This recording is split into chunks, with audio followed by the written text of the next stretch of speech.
30 years later, I'm reevaluating Kevin Costner's infamous $264 million movie. All over again. Kevin Costner's Waterworld's a divisive movie whose reputation, much like the sea itself, has ebbed and flowed over these past 30 years.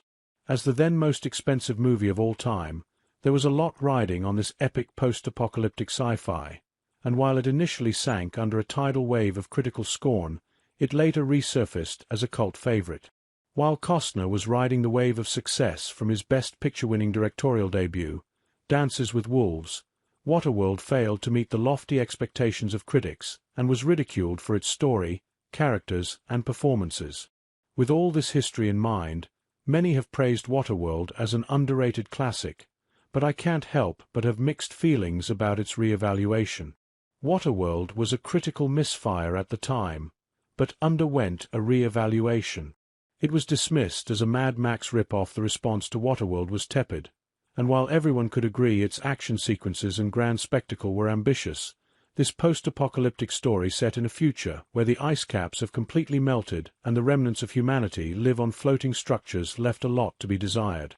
Waterworld's production budget of $175 million via the numbers was unheard of at the time, and despite grossing $264 million at the box office, the film was unable to recoup its costs and only became profitable later due to home video sales. With Costner as a nameless drifter credited as the Mariner, this mutated man was revealed to have gills and webbed feet that have adapted to the hardships of this oceanic world. Although the concept was intriguing, critics at the time felt it was lacking, and its plot was overly derivative of Mad Max, with its desert setting traded for water.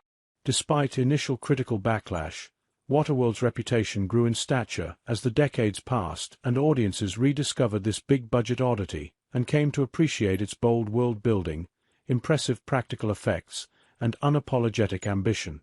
The film slowly started to be reappraised, and audiences felt they had been too harsh on Waterworld at the time.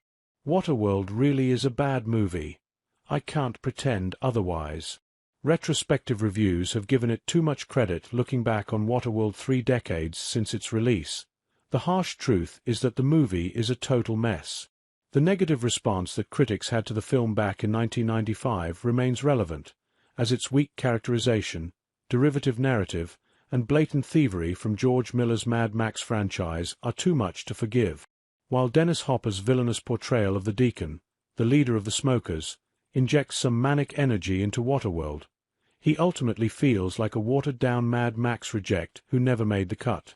With paper-thin motivations of trying to abduct a child and make it to the mythic dryland, his portrayal has little depth beyond cartoonish evil and dry one-liners. The plot of Waterworld feels like it's taken the core tenets of Mad Max and taken them into absolutely absurd territory. But the trouble with this is that the film is almost entirely humorless. Instead of embracing its campy concept, Waterworld has a self-serious tone that just doesn't fit the material.